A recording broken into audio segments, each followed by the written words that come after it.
Hello, everyone. Thanks for tuning in today. Today, I would like to talk values versus preferences. Why knowing the difference can save your love life.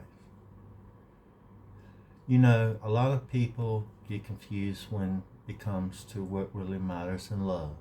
They mix up two things that seem similar, but they couldn't be more different: preferences and values. And honestly, that mix up can cost you some serious heartbreak or keep you stuck dating the wrong people over and over. What's the difference really?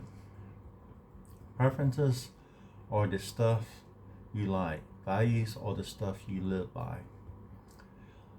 Like a preference might be I like tall guys. I prefer someone with certain style. I want a partner who shares my hobbies of hiking. Those are surface level likes, your taste, your flavor.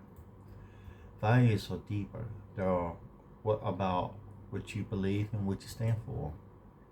I believe in honesty. I believe honesty is non-negotiable. Family comes first in my life. I want someone who treats others with respect always. Values are the roots. Preferences are the leaves. Why preferences grip so much attention? Preferences hit fast. You can see them instantly. When you walk into a room, you spot someone smile, you like their style, the voice, and you're like, yeah, I like that. That's why dating is so often about swiping for preferences.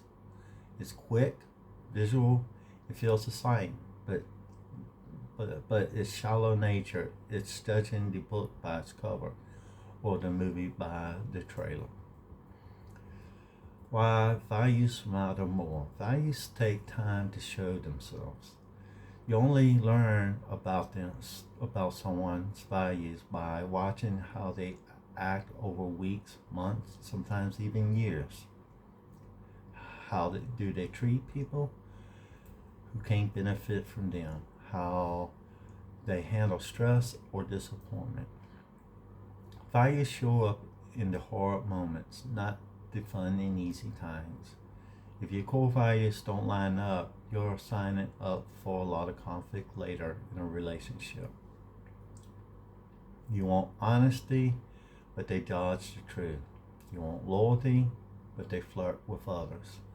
You want kindness, but they're harsh or dismissive. No matter how many preferences you can check off, it won't work.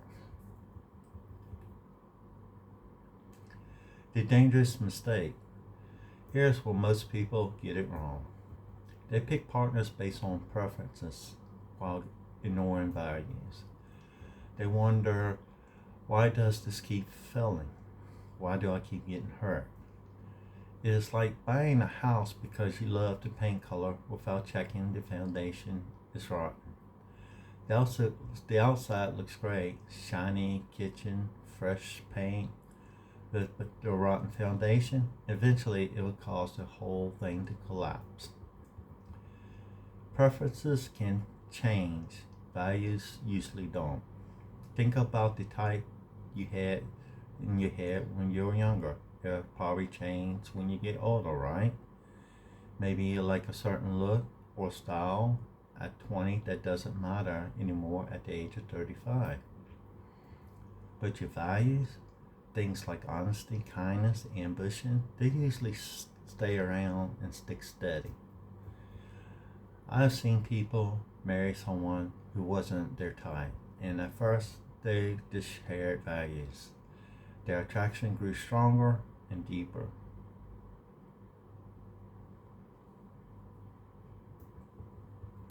When preferences disguise themselves as values, there's once this one is sneaky. Sometimes what feels like value is just preference wearing a mask. For example, I only date someone who works out. Is that a value about health or just a preference for a certain look? I want someone with high status career. Is that really about security and responsibility or just about status and image. If you confuse the two, you might push away someone who shares your true values just because they don't check your superficial boxes. How to spot someone's values. You want to see beyond the surface, right? Here's how. Watch their patterns, not their promises. Anyone can say anything, and they can say I'm right early on. The truth is in how they consistently behave. Notice how they treat people who can't give them anything. This shows real character, kindness, humility, and respect. Observe their behavior during conflict. Do they stay respectful and honest, or do they get angry and lash out? Look at where they put their time and energy. That's a window into what they truly value.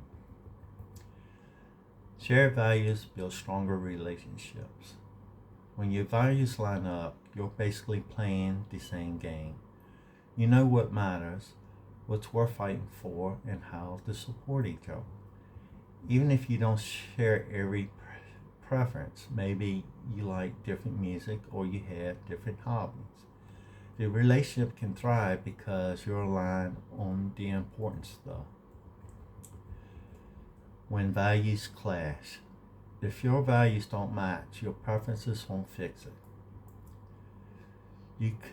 You could be with the most attractive, charming person, but if you want financial responsibility and they want to spend money freely, expect fights.